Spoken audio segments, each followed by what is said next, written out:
Hello guys, in this video I'm going to show you how to check the shop on the Master Legends application.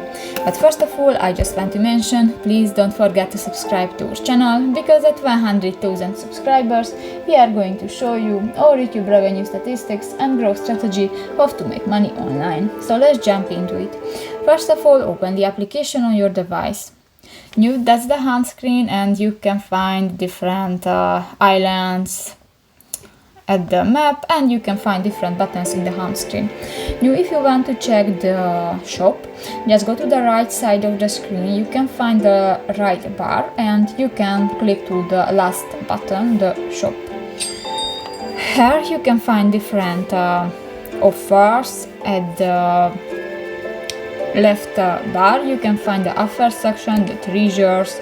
You can find different monsters and you can buy it, for example dragons and otters, and you can find different buildings. And if you have enough money in this game, you can buy it. So that's pretty much it for this video, guys. See you in the next one. Bye bye.